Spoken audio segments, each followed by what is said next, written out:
Ba't naiyak naman po kay Lola? Naaawa ako sa sarili ko. I'm forever here to chase your fears away. Pagpapatita ng mga, may mga mayayaman sa ayokong tumira sa kanila. Masama ugali nila. Uy! Sariwakwakan na! Magandang ano po sa atin lahat. Pero hindi po pala maganda. Dahil sila Lola po at yung mga kasama niya po ay nasunugan po. Isa po sila sa mga nasunugan dito sa Muñoz, Nueva Ecija, sa market po. Kamusta naman po yung ano nyo, yung tindahan nyo, Nay? Yun sa akin wash out talaga, sunog na sunog. Ano po pangalan nyo? Hasmin. Si Lola po. Priscilla, katakutan. Ako Amalia. Hasmin Rose. Amalia. Priscilla, katakutan po. Katakutan. Si nanay po. Amalia. Amalia. So kayo po yung tatlo sa ano, isa sa mga nasunugan po. Sobrang nasunog po ba yung ano nyo? Opo, sobra Mga po. sobra, alang natira, wash Walang out lahat. natira lahat. Maraming mananahi. Lahat kaming Kami lang mananahin ang doon. nakakasunod. Meron pa nga po akong pera doon na iniipon ko pambayad sa lisensya, sa rental, pambili ng tela, nasunog. Nasunog din yun. Ayan po guys, kinontak po nila ako, tatlo po sila. Hihingi daw po sila ng tulong sa mga sponsor po. Nagbabaka sakali lang din po sila na baka may mga tumulong po. Kaya andito po kami ngayon, dito sa Muñoz, Nueva Ecija po. Ayan po. Si Lola po naman po, kung makikita nyo itsura, unahan ko na po yung mga magko-comment. Bukang mayaman si Lola eh. Ayan po. Pero andito po yung mga kasama niya na nagpapatunay na nangungupahan lang daw po si Lola. Tapos may isa po siyang anak na binubuhay daw po ata. Kamusta po ba yung buhay nyo, Lola? Ito, malakas pa. Pero kumain at dili. Wala, nagsasarili akong namamahay. Wala akong nangingi ako ng kaning lamig sa kapitbahay. Pero ba't mukhang mayaman po kayo? Ewan ko. May lahi akong Kastila. Kaya po pala eh. Siguro nung kabataan nyo eh, sobrang ganda nyo. Oo, kinukuha nga akong artista eh. Kapartner ko si Joseph Estrada o kaya si Fernando po. Inayawan ko, umuwi ako ng Pangasinan. Sayang po, Lola. Yun nga, hindi ko alam. Kasi nakita ko si Lola nung pagbungad. Tulungan ba yan? Sabi ko sa isip ko, parang sobrang yaman naman yung itsura. Sabi kong ganun. Pinauwi, tinakas ako nung auntie ko. Apo. Sabi noon, teenager ako noong 1962. Naghahanap ng leading-lady ni Joseph Estrada sa Rehas na bakal. Apo. Ako nakita, pinag-aaralan ko na yung mga salita sa salawin. Sabi nung auntie ko, anong ginagawa mo dyan? Para kang baliw. Umuwi ka ng Pangasinan. Sinakay ako sa pantrangko. Paano naman po kayo napadpad dito, Lola? Sa Muñoz? Naglayas ako dahil may namanhikan ikakasal ako, tinakasan ko. Ay, ayaw nyo po. Oo. Mayaman taga Kamiling Tarlac. Kaya nagalit yung... Ba't ayaw nyo po? Hindi ko pa naman nakikilala yung tao. Pinagpapares na po kayo? Oo, Ay, mapanhikan. Kaya po maganda. Kayo naman po, ano naman po yung kwento ng ano nyo? Gano po kahirap para sa inyo na nasunog yung tindahan nyo? Mahirap po kasi po may anak din akong pinagagamot. Tapos may kapatid akong alaala akong panday. Ganun. Ilan po anak nyo? 4. 4 po. Kayo naman po? Ako 3 po yung anak ko. Kaso yun lang talaga yung pinagkukuhanan namin ng pangkabuhayan. Kaya sana nakikiusap kami kung may mga puso na handang tumulong sa amin. Yun lang ang pinapakiusap namin. Baka pag-umpisa kami sa aming hanap buhay ulit. Yun lang ang pinapakiusap ko. At loobin sana ng Panginoon na hipuin ang puso ng mga handang tumulong. Yan po, nakikiusap po ako, kami po, na sana po may mga tumulong po dahil nasunugan po talaga sila dito. Nung kailan po yung nasunog?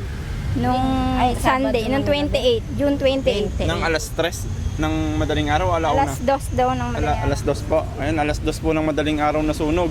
Ito, naka-live pa eh. Si Ashley with Friends, naka-live nun eh, alas 4. Alas 2 ng madaling araw nag-umpisa daw yung Oo nga po. Marami po kayo, no? Ay, oo. 140 block daw yata yun. Pwesto. Ba't naiyak naman po kay Lola? Naaawa ako sa sarili ko. Kaya,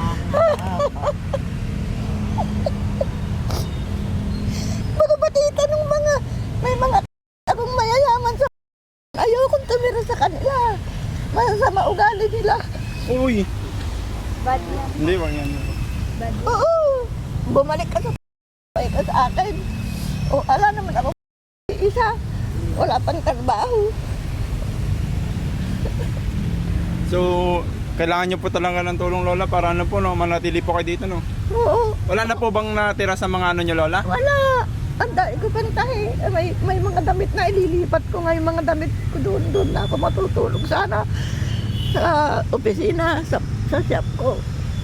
Eh sabi ni Christy, huwag kang matulog dito. Lalo kang kawawa, sabi niya. Hindi ko tinuloy. Saan po kayo natutulog ngayon? Diyan sa may likod ng simbahan, nangungupahan ako. Nangungupahan pa po kayo?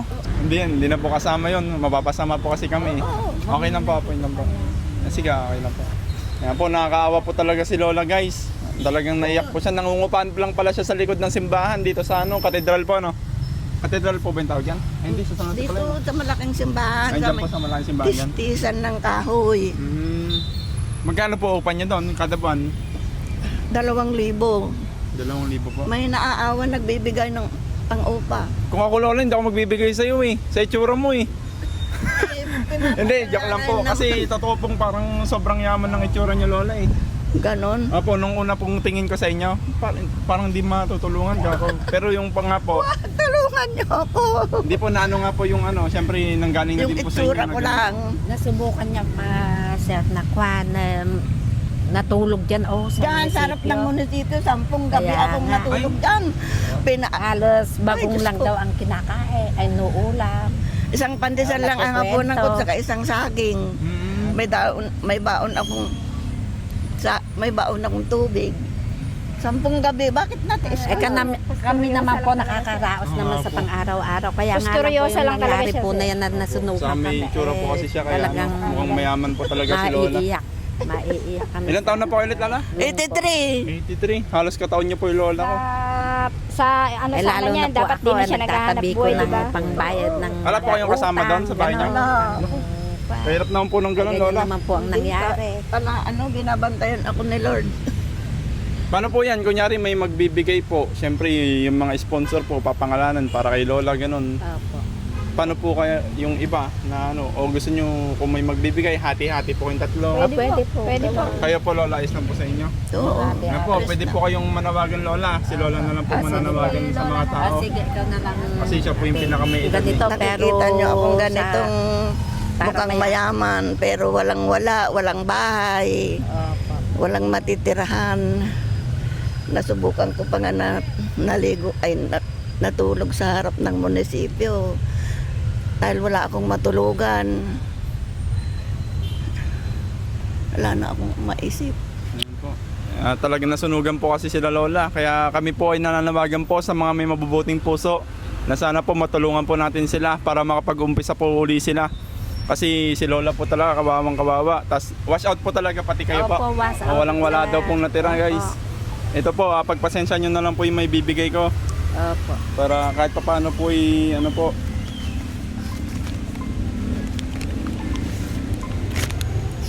Thank you po. Thank you, sir. Maraming salamat po. Sana po may mga tumulong pa po sa ano. Opo. Sige po. Sana Ayusin nga nyo na po may tumulong pang iba. Opo. Nag-aayos din po kasi sila ng mga gamit nila ay ng mga ano nila eh. Dito sa munisipyo po no. Opo. Nagbabakasakali din po kayo na may maibigay po sila. Opo. Sige po, ayusin nyo na po. Sana po, Thank you po. may post ko po mamayang gabi. May mga tumulong po sa atin para po makaumpisa po kayo ulit. Sige po. Salamat po. Mahal po yun Lola. Panghanap buhay nga yung Magkano po yung makina sa tingin nyo? yung singer na 15,000 yun. Tapos yung mga ano pa, yung mga tela.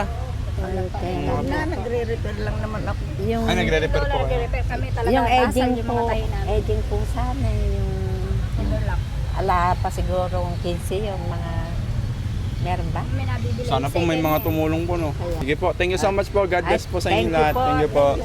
Thank you.